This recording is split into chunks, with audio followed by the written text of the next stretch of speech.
Praise the Lord प्रभु को मान धन्यवाद हो प्रभु केत अनुग्रह कले पुनराय आपण मान सम्मुखें ईश्वर को वाक्य कहवाई सुजोग पाई ईश्वर को धन्यवाद देवा सहित मु समस्त मोर प्रेज द लॉर्ड जन प्रेज द लॉर्ड। आज प्रश्न होची मु किए। आपण माने के पचार कि मु किए। आमे आमे आमे निज निज को पचारे दरकार जानिबा दरकार जे आमे माने किए। आदि एक अध्याय 26 पदरे परमेश्वर कहले एथारे परमेश्वर कौन कहले आम्भे माने आपण प्रतिमूर्ति और आपण सादृश्य मनुष्य को निर्माण करू। माने परमेश्वर जेमती आमको सेमती से निर्माण करिसंती एवं आमको ये अधिकार देइसंती से माने कौन करिवे जे सब जीव जंतु जेते अछंती से ऊपर से माने कर्तृत्व करिवे। सेति पई परमेश्वर मनुष्य केमती निर्माण कले जे आपणा सादृश्य एवं आपणा प्रतिमूर्ति एवं उपदेशक 7:29 कहते परमेश्वर मनुष्य को सरल कर निर्माण कले केमती सरल कर निर्माण कले हेले एटा होची मनुष्य को निर्माण कले जे केमती आपणा सादृश्य और आपणा प्रतिमूर्ति निर्माण कले। एवं स्त्री को केमती निर्माण कले वा सृष्टि कले। स्त्री को सृष्टि करे कारण होची अनुरूप सहकारिणी। आदि 2:18 कहते अनुरूप सहकारिणी। आदि 3:12 कहते संघिनी एवं आदि 2:20 कहते नाम देले अनुरूप सहकारिणी। आदि 2:20 उल्लेख अच्छी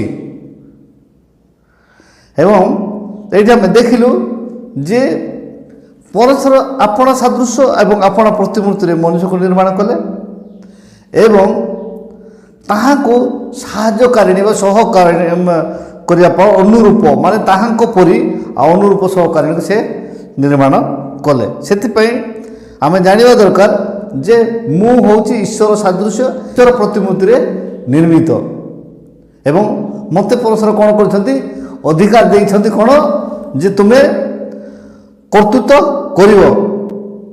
आउ एति उत्तर परमेश्वर कहले आमे माने आपण प्रतिमूर्ति और आपण सादृश्य मनुष्य को निर्माण करू।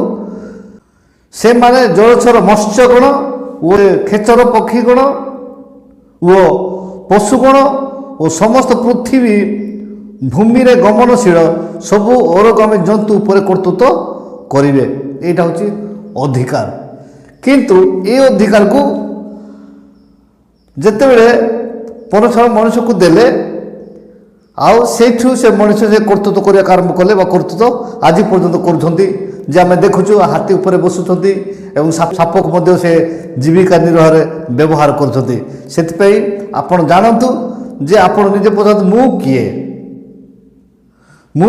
किए एवं आपण से अनुसार आपण आज जानिले जे आपण ताहाको सादृश्य एवं ताहा प्रतिमूर्ति निर्मित व्यक्ति एवं यही व्यक्ति को आउ केते से माने नाम देले जे मनुष्य बोलिकी आ से विषय में देखिबा जे आदि 5:1 पद लिखा जे देखुछु जे आदम को वंशावली वृत्तांत एही जेहु दिन परमेश्वर मनुष्य को सृष्टि कले सही दिन परमेश्वर को सादृश्य से ताको निर्माण कले पुरुष और स्त्री करी से मान सृष्टि कले आउ से मान सृष्टि हेबा दिन से मान को आशीर्वाद करी आदम अर्थात मनुष्य नाम देले से माने आशीर्वाद करी से कौन करे आदम अर्थात मनुष्य नाम देले से आद्यर मानवर नाम होची मनुष्य।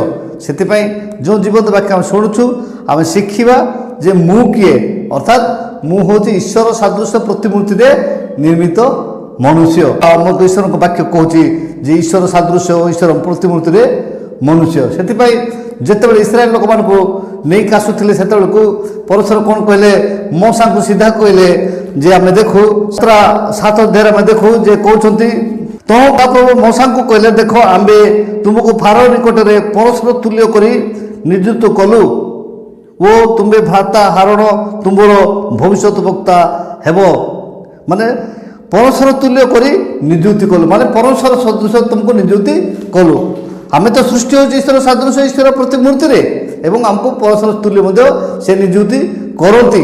ଆମେ ରିପ୍ରେଜେଣ୍ଟେଟିଭ୍ ଅଫ୍ ଗଡ୍। ସେଥିପାଇଁ ପ୍ରେରିତ ପାଉଲ ମଣ୍ଡଳୀକୁ ଲେଖୁଛନ୍ତି ଆମେ ହେଉଛୁ କିଏ? ଯୀଶୁଙ୍କର କର୍ମୀ। ତୁମେମାନେ କ୍ଷେତ ଓ ଗୃହ ସେ ମାନେ ଆମେ ହେଉଛୁ ଈଶ୍ୱରଙ୍କ ସହ କର୍ମୀ। ଆମେ ସେଇଟା ସେ କହୁଛନ୍ତି କାରଣ ଆମେ ଦେଖୁଛୁ ମାନେ ପ୍ରଥମ କରନ୍ତି 3:9 କହୁଛନ୍ତି କାରଣ ଆମେମାନେ ଈଶ୍ୱରଙ୍କ ସହକର୍ମୀ, ତୁମେମାନେ ଈଶ୍ୱରଙ୍କ କ୍ଷେତ୍ର ଓ ଈଶ୍ୱରଙ୍କ ଗୃହ। ବିଶ୍ୱାସୀମାନଙ୍କୁ କହୁଛନ୍ତି ଆମେମାନେ ହେଉଛୁ ସହକର୍ମୀ। ସେଥିପାଇଁ ଆମେ ନିଜେ ଜାଣିବା ଦରକାର ଯେ ଆମେ ଈଶ୍ୱରଙ୍କ ସାଦୃଶ୍ୟ ଈଶ୍ୱରଙ୍କ ପ୍ରତିମୂର୍ତ୍ତିରେ ନିର୍ମିତ ବ୍ୟକ୍ତି। ପ୍ରଭୁ ଏହି ଅଳ୍ପ ଶିକ୍ଷା ଉପରେ ଆମ ସମସ୍ତଙ୍କୁ ଆଶୀର୍ବାଦ କରନ୍ତୁ। ଆମେନ୍। ପ୍ରେଜ୍ ଦ ଲର୍ଡ।